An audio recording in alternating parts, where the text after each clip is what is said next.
la force de votre foi. Voilà. Le Notre Père, le Bénédictus, c'est-à-dire Luc, chapitre 1, verset 48 et suivant.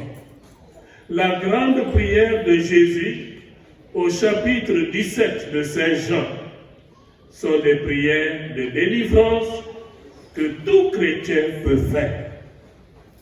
Le chapitre 17 de Saint Jean est extraordinaire. Extraordinaire. J'aime ce chapitre 17 de Saint Jean. C'est extraordinaire. Vous pouvez prier pour quelqu'un à travers le chapitre 17 de Saint Jean. Même le Notre Père. On minimise la prière de Notre Père. Elle est importante. Elle est très importante. Dans le rituel de l'exorcisme, ça c'est le livre, quand on est nommé exorciste, on te remet ce livre. On te remet le livre pour que tu puisses exercer ton ministère. L'évêque ne le remet pas à n'importe qui. Il le remet à celui qui l'a nommé comme exorciste. Parce que le premier exorciste du diocèse, c'est l'évêque. C'est l'évêque. Et c'est par le pouvoir, il délègue son pouvoir à un prêtre qu'il nomme. C'est lui qui délègue son pouvoir. Mais ce pouvoir n'est pas délégable. Moi, je ne peux pas, en tant qu'exorciste, dire Adrien, je te nomme exorciste. Non, c'est l'évêque. Je n'ai pas ce pouvoir.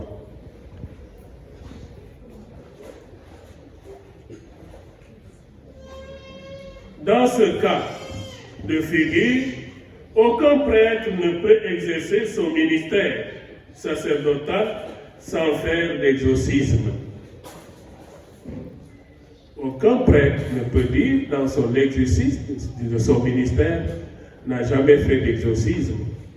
Parce que le chapitre 17, tout prêtre l'a lu, et même les fidèles l'ont lu dans la messe, ça revient très souvent. Voilà, dans la liturgie. Voilà. Dans ce cas de figure, aucun prêtre ne peut exercer son ministère sacerdotal sans faire d'exorcisme. Cependant, tous les prêtres ne peuvent pas, dans l'exercice de leur ministère, pratiquer toutes les formes d'exorcisme. Non. Tous les prêtres ne peuvent pas, dans l'exercice de leur ministère, pratiquer toutes les formes d'exorcisme. Certaines catégories d'exorcisme sont réservées strictement aux prêtres exorcistes délégués par l'évêque. Mais quand l'exorcisme est fait au nom de l'Église par un prêtre nommé et selon les rites prévus, il est appelé public. Public. Il le fait pas en cachette, il le fait publiquement. Parce qu'il est connu comme tel par l'archidiocèse, par tout le monde.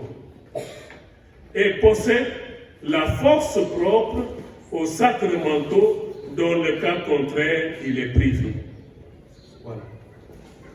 S'il ne le fait pas selon les rites de l'Église, il fait l'exorcisme de façon privée. Voilà. Ça n'engage que la personne, mais pas l'Église. Voilà. Ça n'engage pas l'Église. Ça n'engage que la personne. Voilà. Voilà. Les exorcismes publics, simples et solennels. Simples ou mineurs, ceux qui appartiennent à d'autres rites, surtout ceux du catéchuménat et du baptême des enfants. Le catéchuménat, on fait l'exorcisme. Et même pour l'enfant, on fait l'exorcisme aussi. Quand on fait la prière pour dire l'enfant sera tenté par les mensonges de ce monde et tout, c'est l'exorcisme baptismal qu'on fait. Et même les catéchumènes, il y a un rite aussi pour l'exorcisme des catéchumènes. Parce qu'il faut les libérer de tel ou tel lien pour qu'ils puissent entrer dans cette nouvelle vie. Donc, ça peut être fait par tout prêtre. Ils peuvent être faits par tout ministre ayant le pouvoir d'accomplir l'acte cérémonial comprenant l'exorcisme. Solennel. Quand c'est solennel, les exorcismes publics prévus par les cas de possession ou d'obsession diabolique, c'est à eux que fait référence le droit canon. Et voilà ce que le droit canon 1172. L'ancien canon 1151 qui stipule qu'on ne peut faire l'exorcisme qu'après avoir constaté avec certitude que le sujet à exorciser est réellement obsédé par un démon, après un examen attentif et prudent. Cela semble impossible, car dans ce domaine, rien n'est totalement certain. Il est difficile d'avoir la certitude. Ce canon est devenu le canon 1172. Par ce canon, le mot certitude et toute cette partie-là est supprimée. C'est carrément supprimé. Du coup, libère l'exorciste. Parce que la certitude, dans ce ministère, il n'y a pas de certitude. On ne peut pas dire que cette personne-là est possédée. Souvent, on entend non, elle est possédée. Qui dit que la personne est possédée? Il faut aller tout doucement. Prudence. En tout. En tout. Prudence. Car il est difficile d'être sûr à 100%. L'exorcisme est comme le chirurgien qui n'est jamais à 100% sûr des signes cliniques. Il est comme le chirurgien qui n'est pas sûr à 100% des signes cliniques. Il a des doutes, ce qui l'amène à faire des examens très pointus avant d'agir. Mais en agissant, il peut se rendre compte que ce n'était pas ce qui l'avait poussé à agir. C'était autre chose. D'où la nécessité de l'expérience. Voilà pourquoi on dit souvent que l'expérience fait la différence. Mais à condition qu'on pratique sérieusement notre métier avec amour et abnégation. Voilà. Sinon, on ne peut pas parler de l'expérience. L'expérience s'acquiert par une pratique sérieuse et amour et abnégation. Si on le fait, on peut avoir de l'expérience qui peut prévaloir.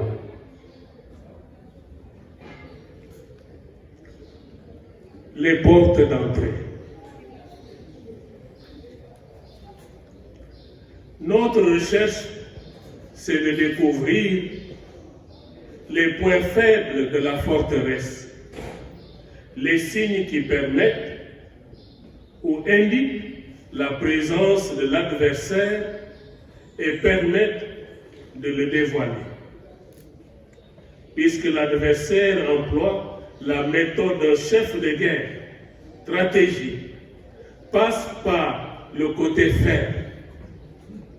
Les causes de l'adversaire peuvent être particulièrement pernicieuses, les pratiques occultes. Lui, il est très fort en stratégie.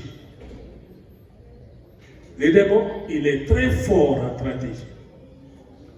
L'armée, si on n'a pas de très bons chefs en en stratégie, on ne peut pas aller loin. La guerre, c'est la stratégie. Si vous regardez ce qui se passe en Ukraine, le président Poutine a pris tout le temps, des années, pour se préparer à ça. Il ne s'est pas levé du tic au tac pour aller attaquer l'Ukraine. Il a pris du temps. Il s'est bien préparé avant d'engager ce combat. C'est une question de stratégie. Et quand tu vas en guerre et que tu te rends compte que ta stratégie ne marche pas, ne fonctionne pas, tu es obligé de te replier pour trouver une autre stratégie qui te permettra de gagner le combat. Question de stratégie. Il est très fort pour ça. Et c'est pour cela qu'il se renouvelle à tout moment. Et il utilise tous les moyens que nous utilisons pour parfaire sa stratégie.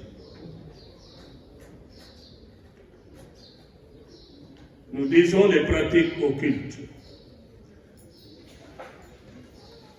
On peut citer aussi les pratiques extrêmes orientales, déjà méditation transcendantale. Les dépendances aliénantes, drogue, alcool, par exemple. On peut utiliser la drogue ou l'alcool pour faire son travail. Vous savez, la méditation transcendantale nous met dans la sphère du sensationnel, des sens. Or, l'homme, Dieu l'a créé selon un ordre bien établi. Il nous a créés selon l'ordre. Nous mangeons et nous vivons comme les végétaux. Le second degré, nous sentons les choses comme les animaux. Mais la troisième sphère, c'est la raison et qui fait la différence. Alors si nous, on ne fonctionne pas selon l'ordre établi par le Seigneur, nous risquons. Nous voyons des fois des gens, ils mangent à toute heure sans avoir assez. Les animaux, les végétaux, ça puise tout le temps. Il n'y a pas d'heure pour manger.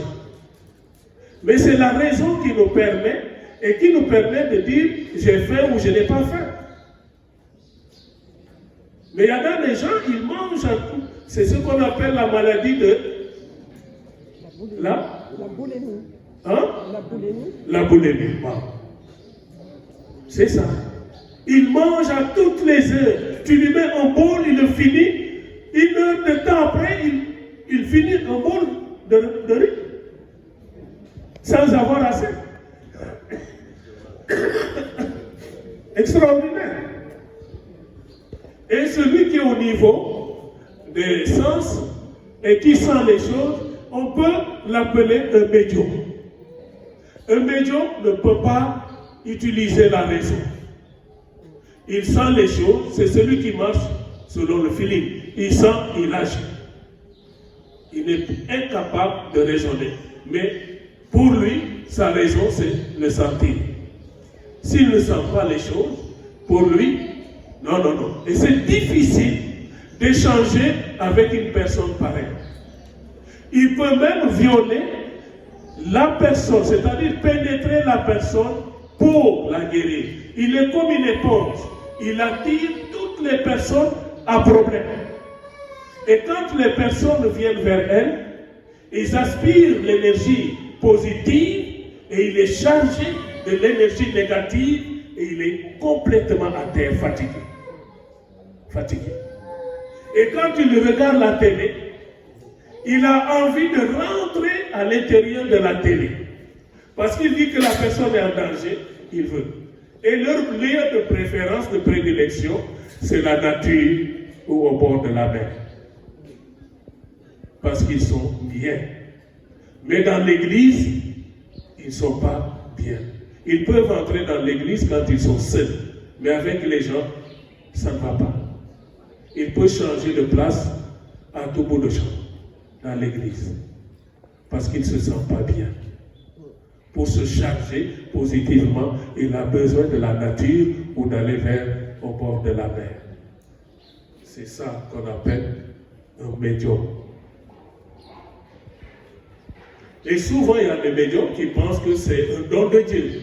Non, ce n'est pas un don de Dieu. C'est différent du don de Dieu. Ensuite, les dépravations sexuelles de tous ordres. Une disposition habituelle à recourir à une source de savoir ou à une source de guérison aliénante liée à l'exotérisme. Vous savez, il y a beaucoup de gens en Europe qui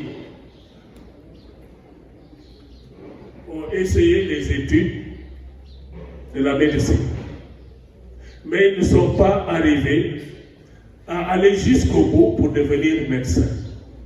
Ils ont trouvé des alternatives, comme celui qu'on a une fois pris au Sénégal, qui avait même une clinique pendant le début de la Covid là. Voilà. Lui, il a fait des études, mais il n'est pas allé jusqu'au bout.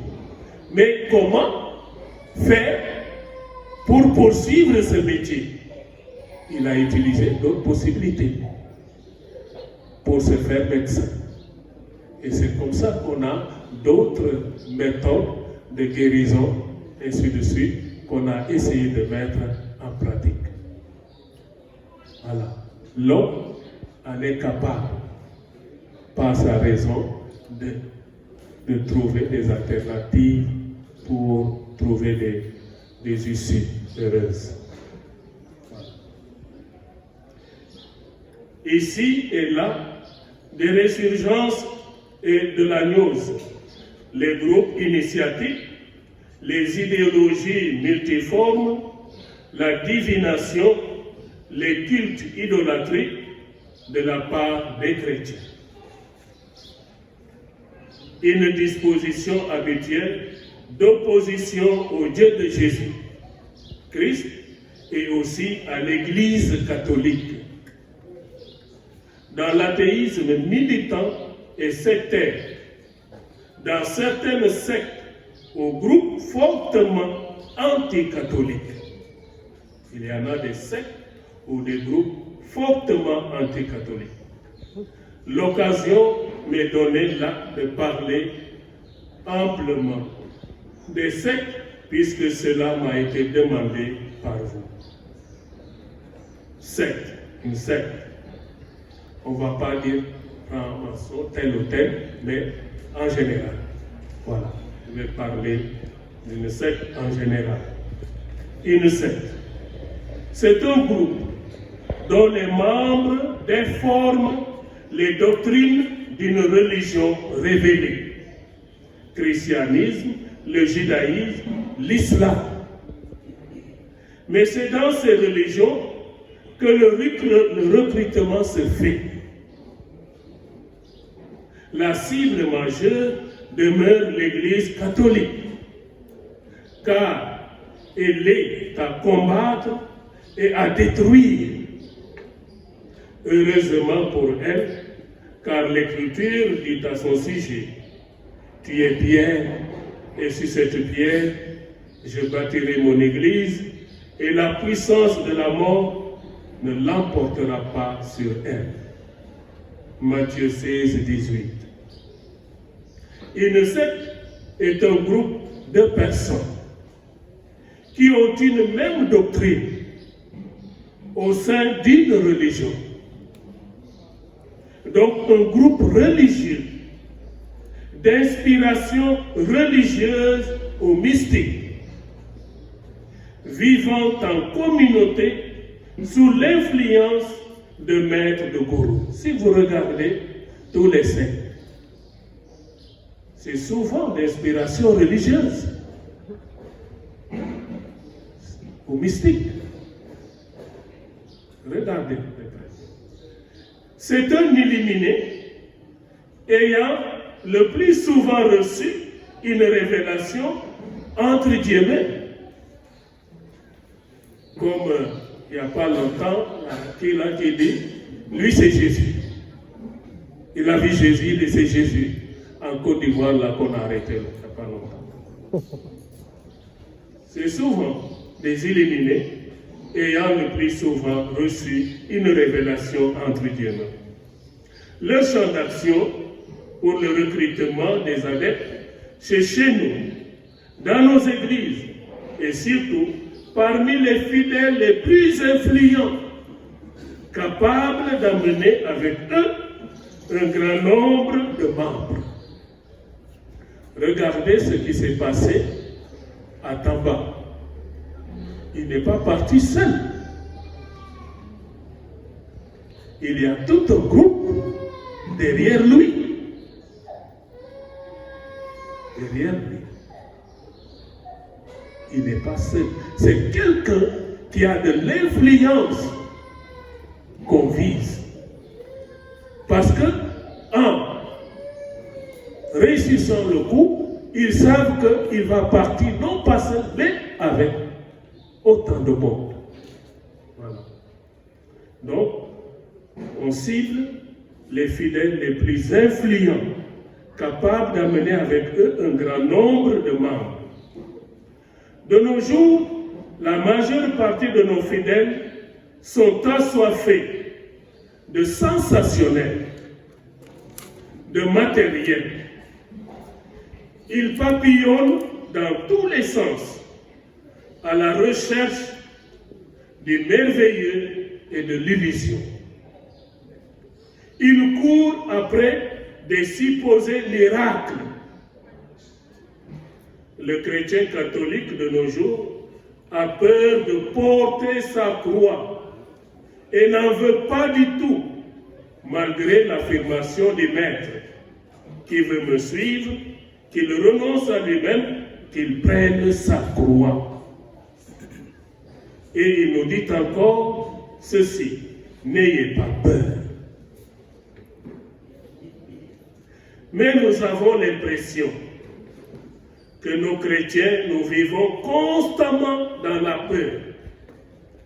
Peur de lendemain incertain, de la misère,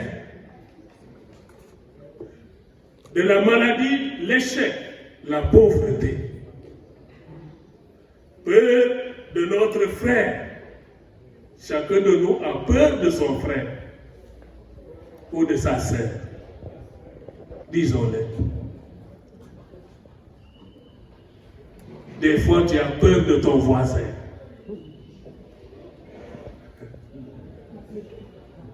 Peur. Même il y en a qui ont peur de leur père ou de leur mère. Nous qui fait? Incroyable. Il y avait une histoire, c'est l'abbé Édouard Sarr. Quand il était curé du port, il avait un fidèle qui avait des soucis. Il m'avait appelé pour me l'amener. Le jour où il devrait venir, une voiture toute neuve, parce que le gars travaille dans une banque. On lui a donné une voiture toute neuve. Le matin, ils n'ont pas réussi à allumer la voiture. Le gars a tout fait. Pas moyen de l'allumer. Ils sont arrivés en taxi.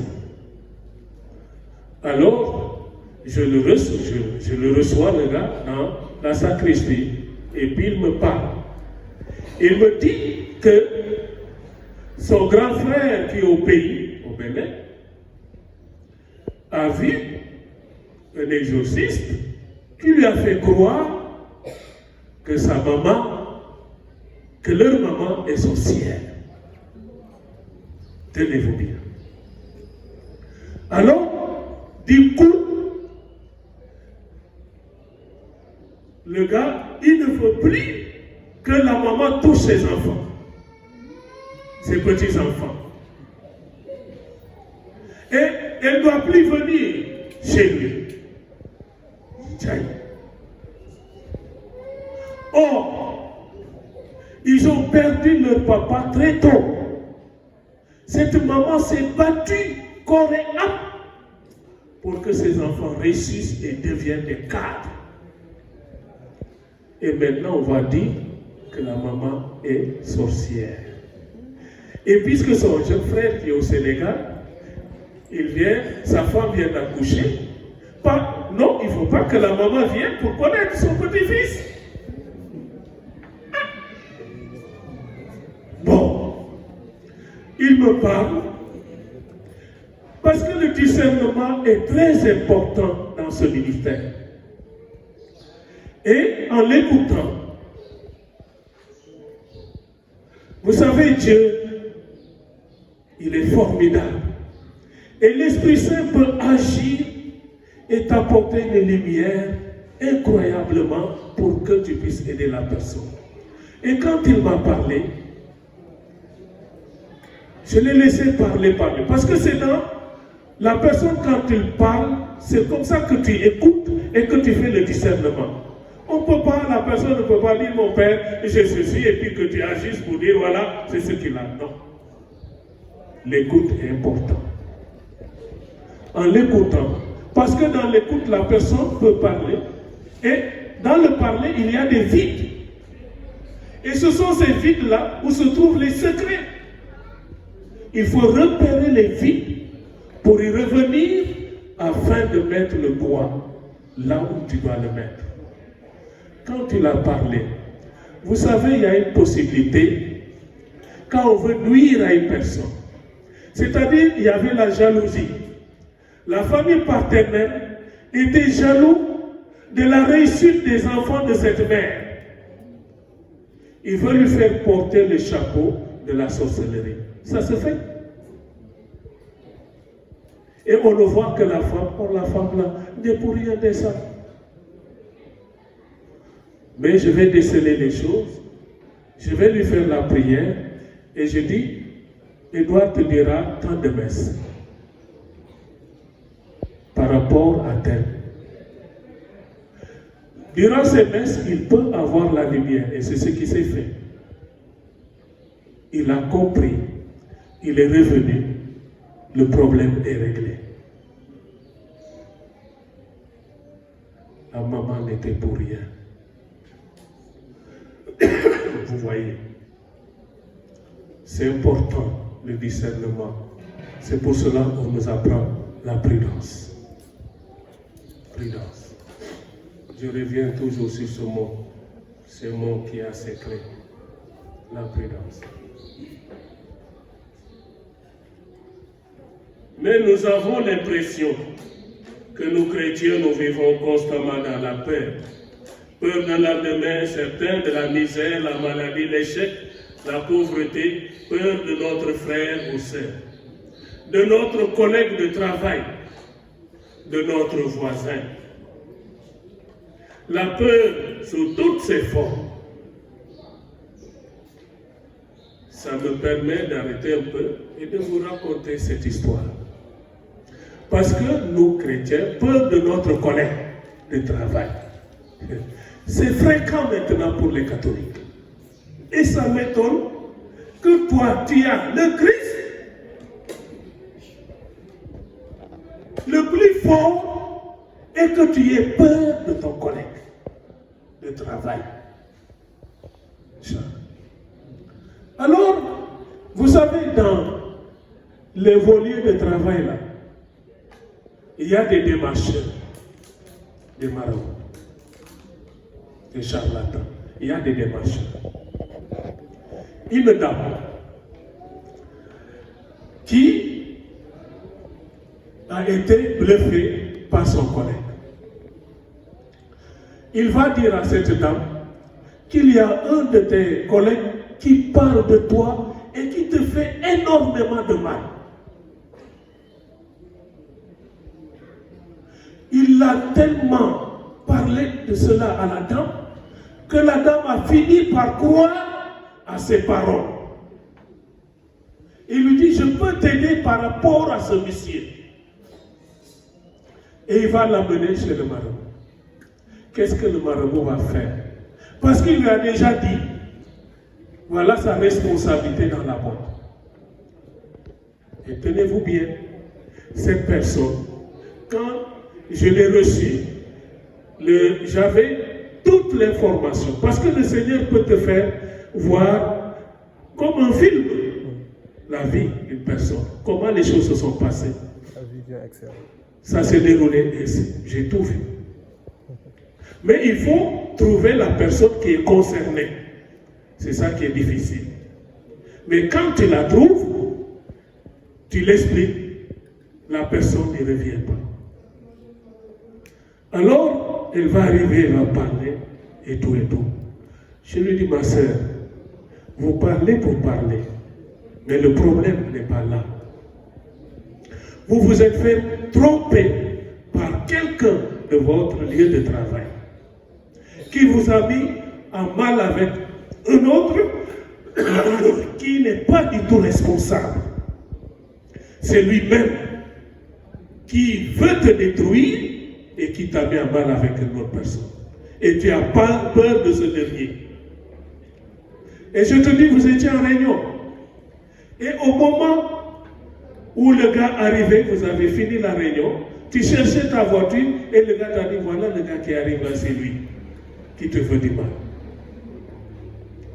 Et le marin a fait le travail de telle sorte que, parce qu'il y a un travail qui est mystique qui peut se faire. Le marin va faire un travail pour te saisir au niveau de la tête. Nous y reviendrons. Et s'il a le contrôle de ta tête, tout ce qu'il te demande, tu vas l'exécuter. Sans hésiter. Alors, la dame pompait de l'argent. Pompait et donne. Il a envoyé. Et c'est lui qui amène. En l'amenant de l'argent, il a sa part. Il a son pourcentage. Au point qu'à la fin du mois, la femme est même endettée. Or, elle pouvait te construire une maison, si elle ne te dit pas de rentrer, tu ne vas pas y rentrer. Parce qu'elle était très très bien payée. Comme une autre qui va souvent prendre de l'argent parce qu'on lui a dit, et il est allé voir le marabout, il a mis quelque chose dans le bureau parce qu'on lui a dit telle ou telle chose. Et c'est nous souvent, nos fidèles chrétiens. Et il va dire à son mari qu'on lui vole de l'argent. Le mari travaille pour rembourser cette connerie de sa femme. Il va se permettre de dire qu'on lui a volé les cheveux. Incroyable. Etienne Dole qui m'amène la personne. Je sors de ma chambre, je les entends parler. Je suis sorti, je suis allé vers eux. Comment vous? Je dis, tu mens. Sans attendre. Je lui ai dit, tu mens. Devant son mari, devant l'abbé Etienne. Il me regarde. Qu'est-ce qu'il lui prend? Mais je ne suis pas fou. Je suis ivre de l'Esprit Saint qui me dit les choses. Amen. Elle ment. Alors, je la reçois. Elle parle, elle parle. Je lui dis, mais tu ne dis pas la vérité. On ne te vole pas l'argent. On ne t'a pas volé les cheveux. Comment on peut te voler les cheveux? Il me dit, je n'ai pas dit. Je dis, c'est pas vrai. C'est pas ce que tu as dit là-bas. Pourquoi quand je te dis tu mens, tu n'as pas réagi, tu ne m'as pas dit le contraire? Et tu veux me dire que tu ne l'as pas dit? Je les appelle. Ton mari est le prêtre. Je lui ai dit, tu es allé voir le marin pour telle ou telle autre chose. Et c'est lui que tu donnes de l'argent et tu dis à ton mari qu'on t'a volé de l'argent. Et tu fais payer des fois 300 000, 400 000. C'est ça, mais si je lui dis la vérité, le mariage est fini. Arrête. Elle est coincée. Et je lui ai dit, tu ne me l'as pas dit. Tu vas dans ton lieu de travail, tu enlèves ce que tu as enterré et tu le jettes. Et j'en suis sûr que la personne, là, n'est même plus là. Qu'on t'a dit, c'est lui qui te veut de mal. Il me dit, elle n'est même plus là. Elle est ailleurs. Tu vois, je dis, elle faisait son travail innocemment. Elle faisait son travail pour gagner son pain. Elle ne sait même pas que tu lui as fait quelque chose. Et si tu continues comme ça va retomber sur toi. Et ce sera ta destruction totale. arrêtons de faire des conneries pareilles. Il faut les appeler des conneries, pas autre chose. Donc on a peur. C'est la peur. Ils deviennent des proies faciles pour ces sectes qui vont utiliser la séduction pour aiguiser leur curiosité. En exploitant leur faiblesse par un simple entretien ou discussion. Ils exploitent leur état dépressif et chaque échec répété au plan sentimental, professionnel, scolaire, santé, chômage, impuissance, stérilité chez les femmes. Souvent, mon père, problème de, sentimental. Ça revient très souvent. Je n'ai pas de mari. Il vient, il repart. Plein de choses comme ça. On exploite ces faiblesses. Ils utilisent la manipulation en les faisant croire à une vie radieuse, la fin de tout souci, la guérison de n'importe quelle maladie. Ils utilisent aussi la flatterie en faisant croire aux nouveaux adeptes qu'ils disposent de dons qui ne peuvent éclore que chez eux et parce que détenant les secrets pour cela. Il y en a même des jeunes qui vont te dire, l'abbé, tu as tel don. Et c'est toi qui vas me dire, j'ai tel don. C'est tellement vrai. Quand on embarque le prêtre, s'il n'est pas... Et il va croire qu'il a ce don, il va se jeter là-dedans. Et c'est vous qui donnez les dons. Mandal, je ne crois pas que ce soit toi qui donnes les dons. Mon père ne peut pas me donner son don, et c'est toi qui vas me donner le don. Si ce n'est pas Dieu qui donne. Mandal, moi,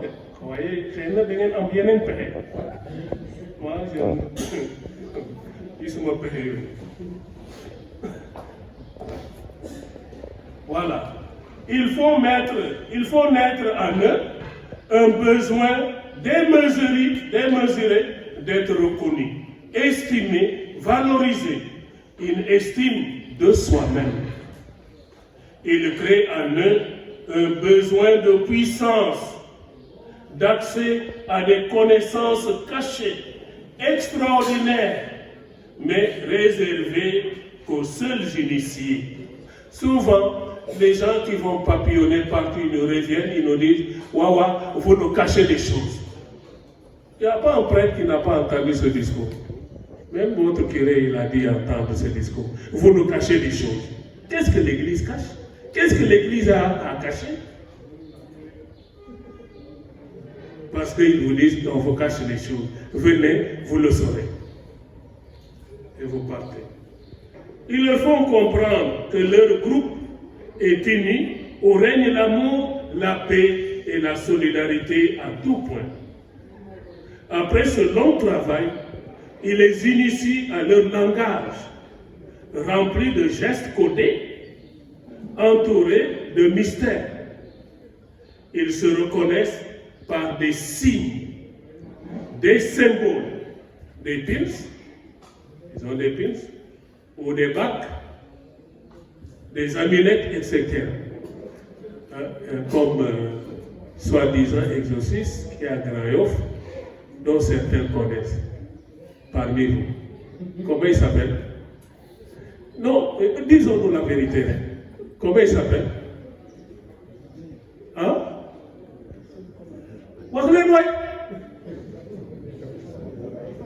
Hein? Oui.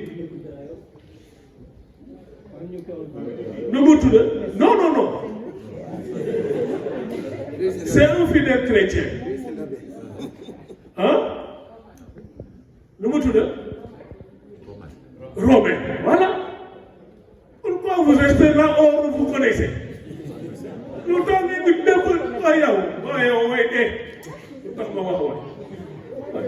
On connaît. Et vous dites, bon, moi je suis connu, je ne m'en cache pas. Je suis nommé, voilà par mon effet. Romain, il y a des bacs qu'il donne, il y a des bracelets qu'il donne. Une fois, il a des trucs qu'il fait attacher avec des médailles au niveau du pied. Je les ai dit, après les bacs, puisqu'on commence à les déceler, les bracelets, je commence à les déceler. Il va vous faire des bracelets, des bracelets des reins. Comme ça, vous allez cacher vos bracelets des reins. Comme ça, personne ne les verra. Parce qu'on commence à connaître les bracelets. Or, c'est des liens. À travers ce bracelet et la bague, tous les membres du groupe, ceux qui vont, se reconnaissent. À travers la bague ou le bracelet. C'est clair. Ils se reconnaissent. Je te vois avec le bracelet, je sais que tu fais partie des nôtres. C'est clair.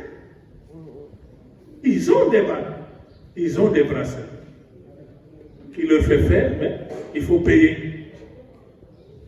Il faut payer.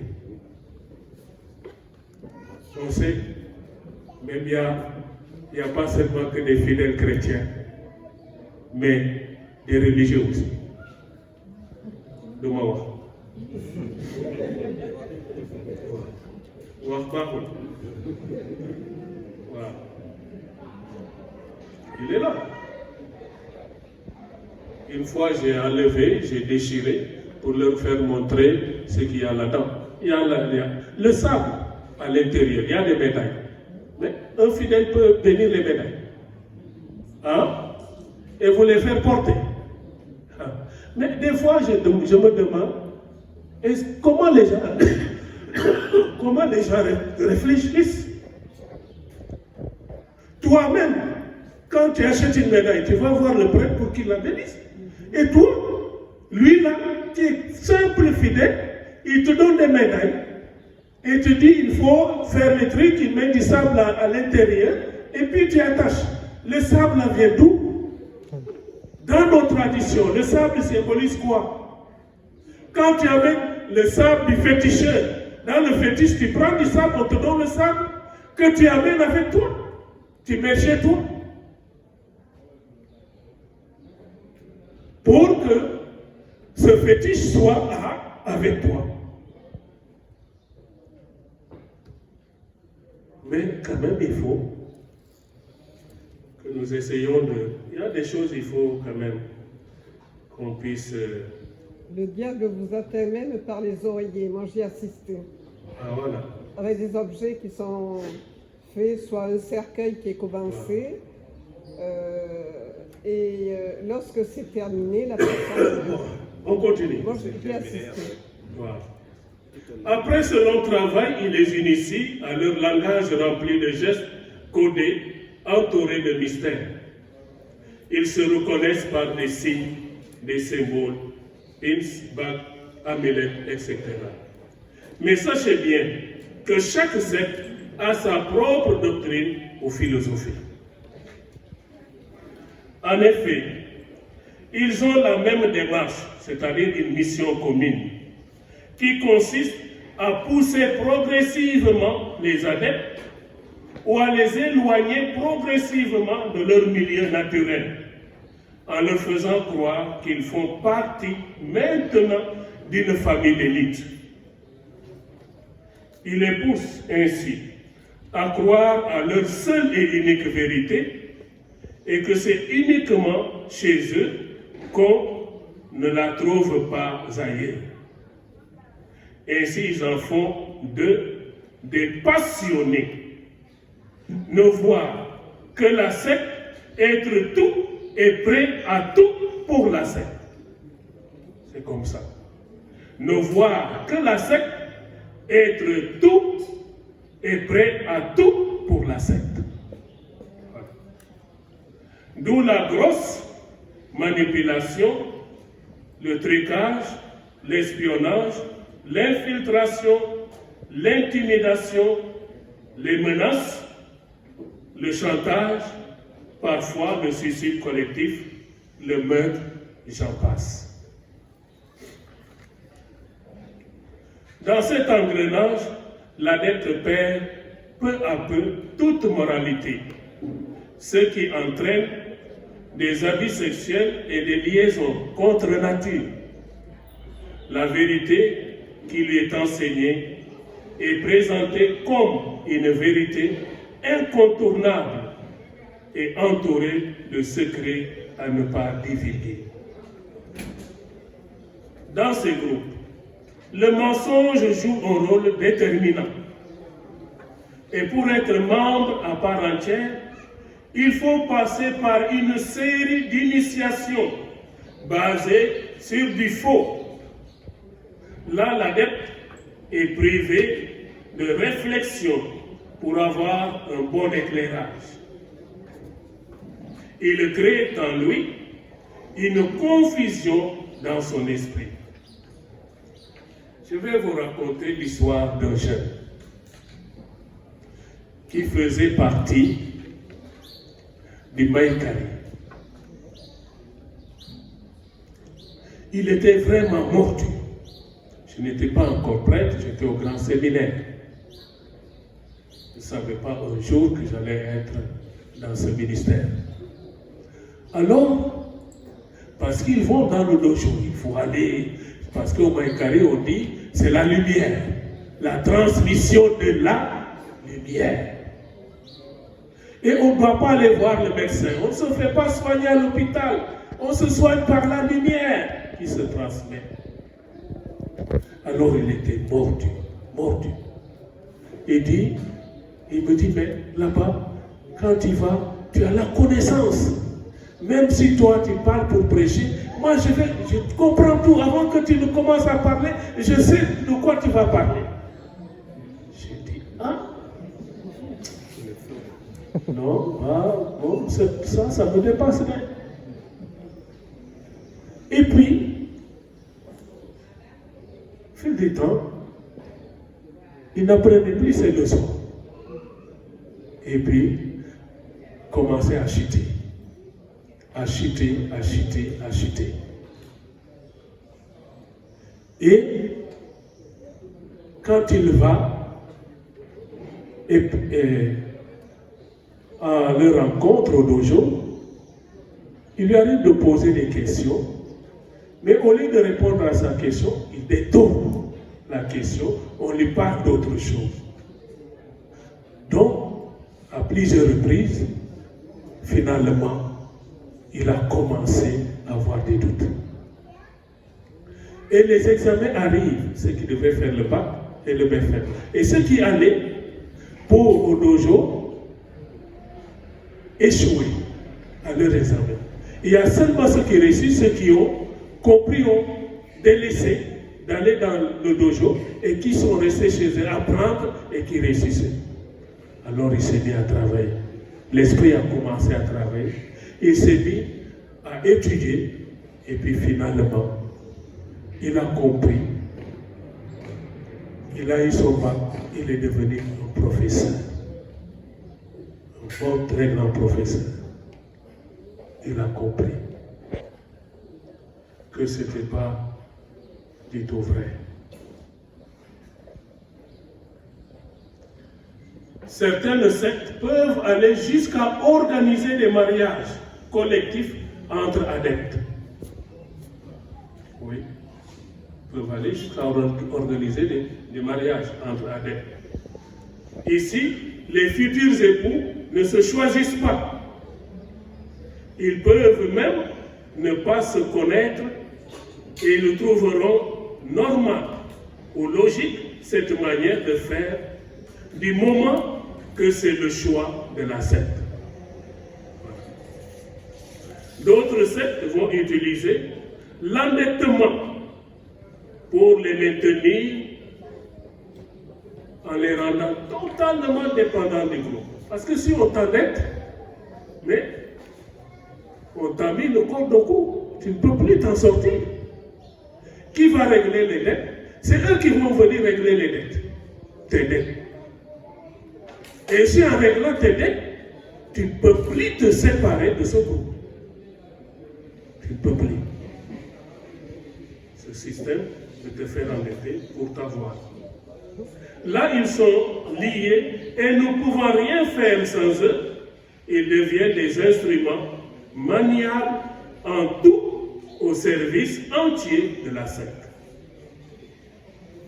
À noter que le premier gros mensonge que les sectes servent à leurs futurs adeptes pour les rassurer, c'est de leur faire croire qu'appartenir à leur groupe n'est en rien incompatible avec la pratique de leur foi. C'est comme ça qu'ils font. Ils te disent non, ça n'a rien à voir avec ta foi. Tu peux être là et puis vivre ta foi. Voilà. C'est le premier gros mensonge. Voilà. C'est une manière de les convaincre et petit à petit de les aliéner afin de les embarquer dans leur train qui les conduira dans l'enlisement progressif. Ils vont dans l'enlisement. Au vu de ce que nous venons de développer, nous pouvons dire aussi que l'appartenance à des cultes expressément sataniques et les pactes sataniques, ainsi que la magie noire et la sorcellerie font partie des sectes. Il en est de même de l'appartenance à des groupes pervers qui ont pour seule loi la violence ou leur intérêt ou leur jouissance. Par exemple, groupes secrets centrés sur la conquête du pouvoir social ou politique. C'est ce que nous voyons au Nigeria. Quand ils vont dans des écoles, ils prennent les petites et puis ils les amènent avec eux. Voilà. Et personne ne dit rien. Ils utilisent la violence aussi pour cela. Il y a des causes économiques, par exemple, le fait que la magie et la sorcellerie soient source de profit copieux développe le mal. Parce que pour certains, comme nous Africains, la sorcellerie, c'est vraiment le moyen par lequel vous les devinez. Il vous souillerait Lévitique 19, 31. Voilà. C'est des portes d'entrée aussi. On présente trop souvent l'exorcisme comme un sacramental liturgique, ne pouvant être prononcé que sur une personne dont la possession est certaine. Or, l'ennemi peut accéder à nous par la porte sans pour autant y faire du bruit. Rester tranquille dans son coin. Il peut aussi, une fois, dans la personne, faire des dégâts. Alors, la première question qu'il convient de se poser est de savoir à quel signe on peut reconnaître une action caractérisée du démon. Quel signe? On peut reconnaître une action caractérisée du démon. Il en est de 5 sortes, nous dit le père Marc-Antoine Fontaine. Les signes qui s'opposent à l'humilité, vertu qui caractérise l'archange Saint-Michel. Et les signes qui s'opposent à l'humilité, c'est l'orgueil, la révolte, la désobéissance. Il y a des gens qui ne savent pas obéir. Tout le temps, c'est la désobéissance, c'est la révolte. Voilà, l'orgueil. Ça, c'est des signes qui s'opposent à l'humilité. Les signes qui s'opposent aux vertus théologales, qui nous permettent de nous unir à Dieu. Petit A, contre la foi. Contre la foi, c'est le doute insurmontable. Pas moyen, par le doute, de te faire comprendre quoi que ce soit. Pensée de blasphème, surtout au moment de la communion et dans les lieux sacrés. Il y en a quand ils vont communier, ils insultent le Seigneur. Ouais. Ils l'insultent avant de prendre le corps du Christ. C'est pour cela, il faudrait que nous soyons vigilants pendant la communion. Car il y en a qui viennent prendre le corps du Christ, pas pour communier, mais pour amener pour des messes noires.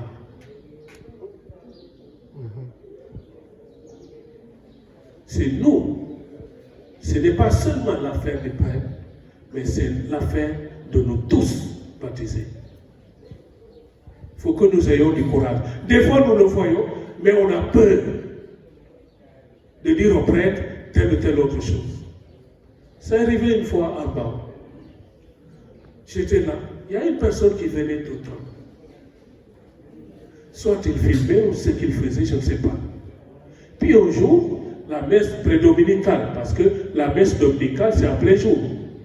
Parce qu'il y a des jours, vers décembre, il fait noir, très tôt. Même à 18h, 19h, il fait déjà noir. Alors la personne se cache. Un jour, je démasque la personne, mais je ne peux pas quitter l'hôtel pour aller.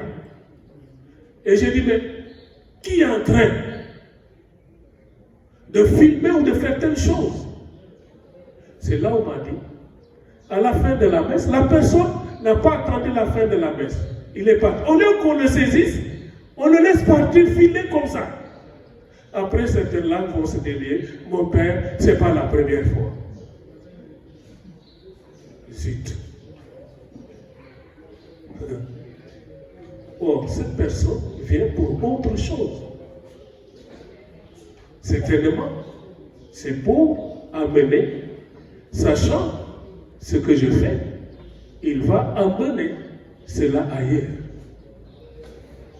Dans le but de détruire le prêtre que je suis. Alors, en n'agissant pas, vous cautionnez. Vous voulez que le prêtre soit détruit. Qu'il perd son pouvoir que l'Église lui a donné. Parce que quand on est complice, on est fautif. Comme la personne.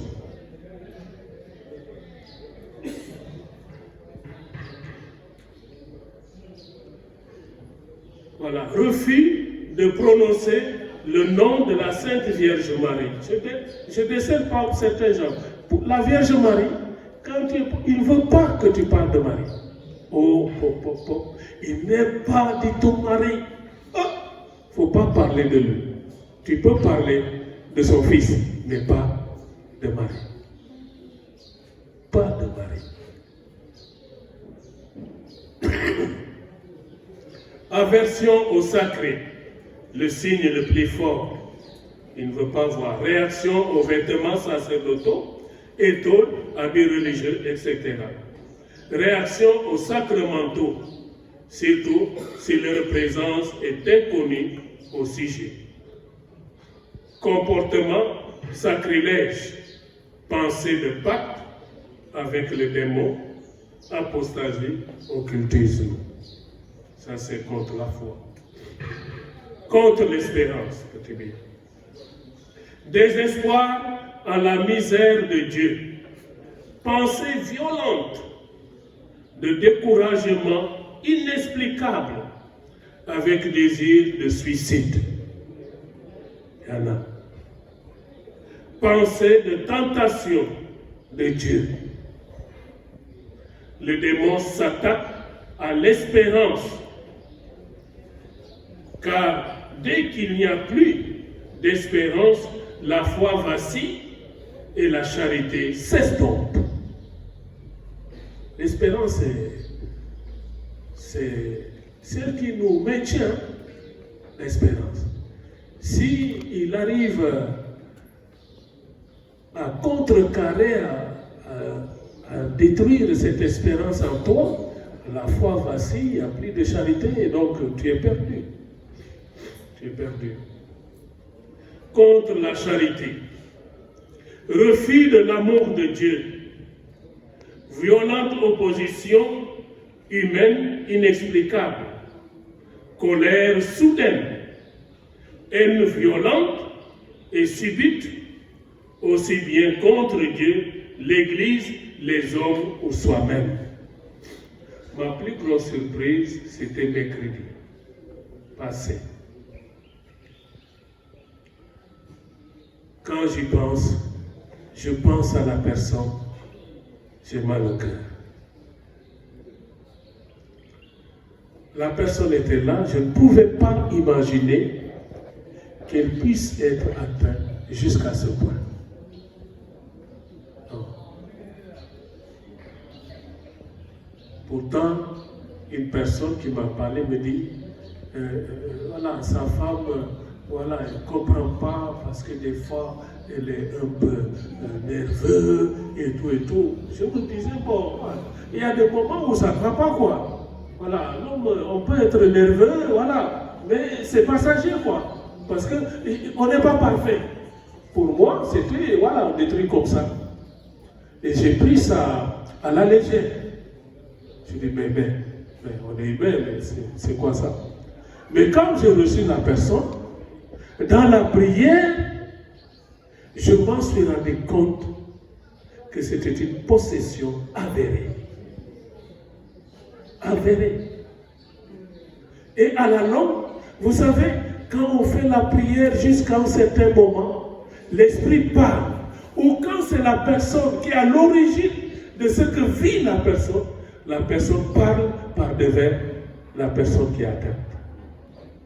Si. Il y a des secrets que je détiens pour tel ou tel, mais je ne les divulgue pas. Parce qu'il faut tenir compte de la psychologie de la personne. Parce que si tu lui remets les vérités qui sont dites là, tu ne règles pas le problème, tu ne fais qu'aggraver la situation. Parce qu'il peut aller attaquer. Tu gardes les secrets pour toi. Il y a des choses, même quand je rencontre à l'évêque, je ne lui dis pas tout. Et vous savez, chaque profession a ses secrets. Voilà. On n'est pas tenu de tout dire. Voilà. C'est pas bon. Et c'est pour cela, des fois, dans certaines révélations entre Dieu qu'on dit, il ne faut pas, il y a des choses, il ne faut pas. Voilà. Il faut, voilà, garder cela pour soi. Je ne le dis pas. Voilà. Les signes qui s'opposent à l'exercice des vertus, morale de prudence, de justice, de force et de tempérance. Voilà.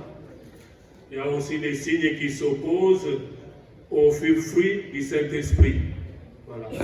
Le catéchisme de l'Église catholique définit les 7 dons du Saint-Esprit comme des dispositions permanentes qui soutiennent la vie morale chrétienne, en rendant l'homme docile à suivre les impulsions de l'Esprit Saint. Voilà pourquoi il attaque leur exercice aussi. Les fruits sont des perfections qui forment en nous l'Esprit Saint comme les prémices de la gloire éternelle.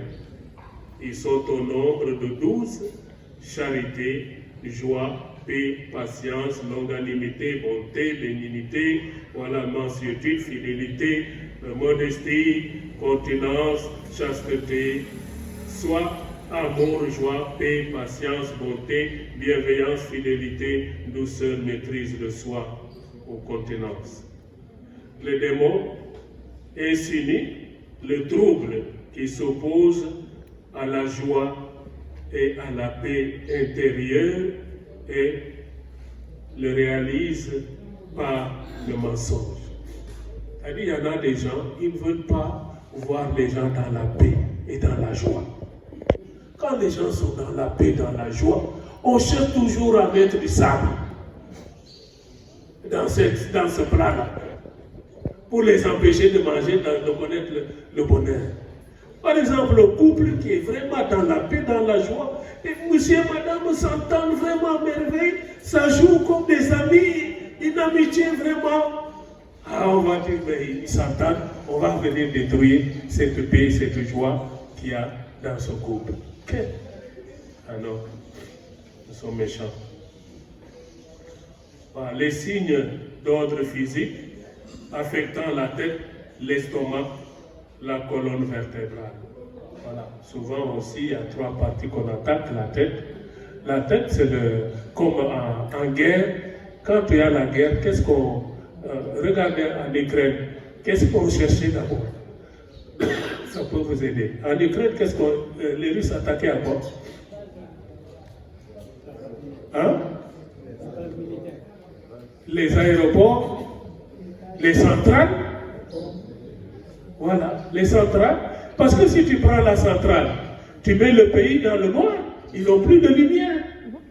Et c'est pour cela que ce sont ces zones-là qui sont souvent quadrillées par l'armée. Parce que c'est des points stratégiques pour la guerre. Nous aussi, c'est la tête qui est la centrale. Si on arrive à t'atteindre de la tête, tu n'es plus ce que tu es. Voilà. Tu ne peux plus réfléchir, tu ne peux plus rien faire. Tu es à la merci de ces gens-là. Voilà. Ensuite, l'estomac. L'estomac, c'est très important. Et surtout les femmes, quand ils veulent les empêcher d'avoir des enfants, ils attaquent le ventre de la femme. Ah, c'est le ventre. Ça prend au ventre. Ou bien, le mâle aussi, quand ils veulent, ils ne peuvent pas atteindre la tête ni le ventre. Devant toi, ils sont derrière toi pour te faire des choses. Ils te foudroient, c'est au niveau du dos, de la colonne vertébrale. On te foudroie. Voilà. Pourtant, ces signes ne suffisent pas encore pour voir la certitude de l'action caractérisée du démon.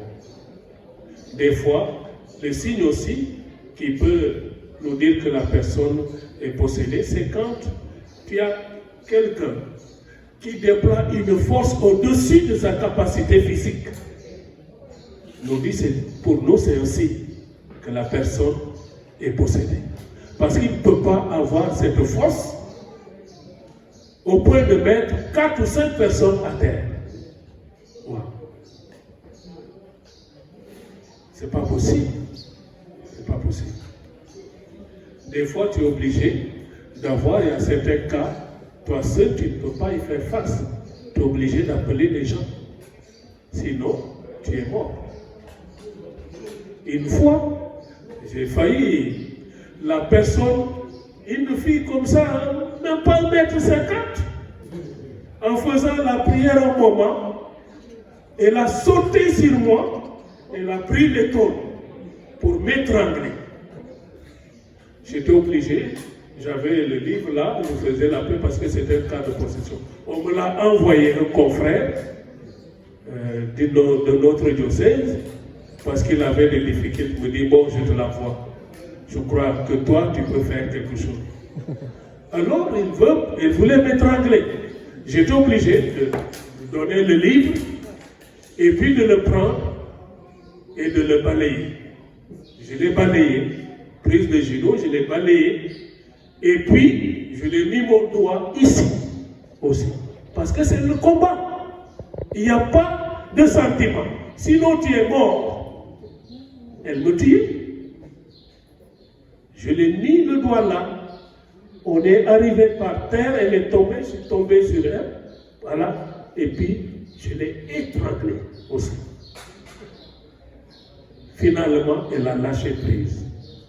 Mais je n'ai pas lâché, j'ai continué à l'étrangler. Et quand j'ai vu qu'elle était fatiguée, je lui ai donné un coup de poing sur la tête, ici. Boum! Et puis, elle s'est réveillée, j'ai fait la prière, c'est fini, elle s'est délivrée. C'est la délivrance totale. C'est ça. Sinon, tu essaies de faire le kick.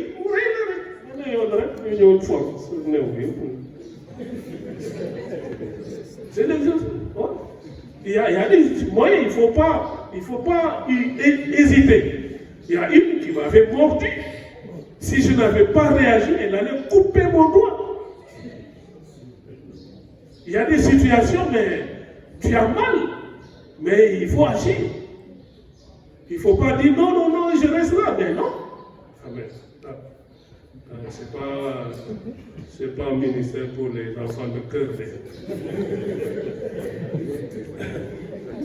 C'est pas pour les enfants de cœur. Si tu es poltron, ne va pas. On n'est pas tous courageux. Ko xamantane bo gisee kookule def naa ne toog fa dugg. C'est pour cela quand les gens ils veulent se lancer là-dedans, je dis ils n'ont jamais vu le gars. C'est pour cela. waaye bu ñu ko gisee du ñu ne dinaa ko def. Non, non. Mais ce n'est pas donné à tout le monde de le voir. Voilà. Je ne souhaite pas si on n'a pas le cœur. Tu sais, qu'est-ce qu'on dit quand le serpent vient enrouler sur toi? Qu'est-ce qu'on doit faire? C'est une sagesse de nos ancêtres. Les anciens te disent, quand le serpent est là, il vient, il s'enroule, tu dois couper la respiration. Tu es comme un arbre qui ne respire pas.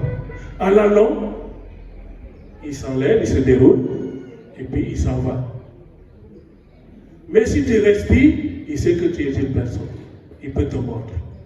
Tu coupes la respiration. Et c'est ça que j'avais utilisé. Quand il est venu, mais c'est une seule partie que j'ai vue. Mais le reste, je n'en sais pas. Mais il fait comme ça seulement la tête. Mais si tu n'as pas le sang-froid, tu sors la dengue. Après, il vient, comme il a fait semblant de passer, et puis il s'est enroulé. C'est moi. J'ai coupé la respiration. Jusqu'à ce qu'il se déroule, il s'en va. Après, il revient. Je coupe encore la respiration. Donc, cette sagesse des ancêtres m'a servi. Et c'est ça qui m'avait permis de m'en sortir. Mais il est costaud. L'exorcisme demeure le seul critère déterminant pour conclure à la présence du démon. Or, pour les auteurs du nouveau rituel, l'exorcisme ne doit se faire que dans les cas avérés. Cela fait voir quels obstacles trouvent les exorcistes à l'intérieur de l'Église. Nous avons, si on doit attendre de savoir que la personne est carrément possédée pour faire l'exorcisme, on ne va jamais le faire. C'est des obstacles aussi que nous rencontrons. On ne facilite pas aussi le travail. Donc ce livre-là, je l'utilise rarement. Parce qu'on dit qu'il faut être sûr.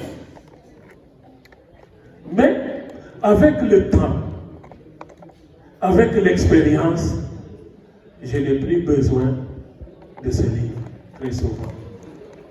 Je ne l'utilise pas. Rarement. Je peux l'utiliser 1 ou 2 fois dans l'année. Voilà. Je l'utilise rarement.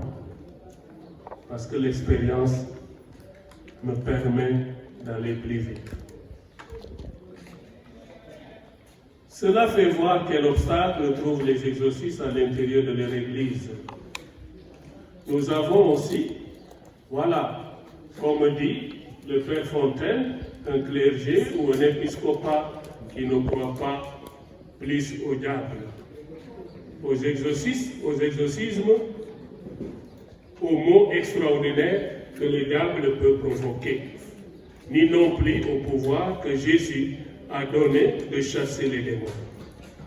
En pratique, chaque évêque est supposé nommer un exorciste pour son diocèse. Le pape François même l'a rappelé il y a 1 an de cela, 2 ans. Mais il n'y en a aucun en Allemagne, en Suisse, en Espagne, ni au Portugal. En France, les évêques ont accepté de nommer des exorcistes, mais sur la centaine d'exorcistes français, il y en a peu qui croient au diable et font des exorcismes. Tous les autres envoient ceux qui s'adressent à eux au psychiatre. Carrément. Voilà. C'est ce que nous dit le père Stefano Maria Passi. Alors nous pouvons nous interroger aussi. Voilà.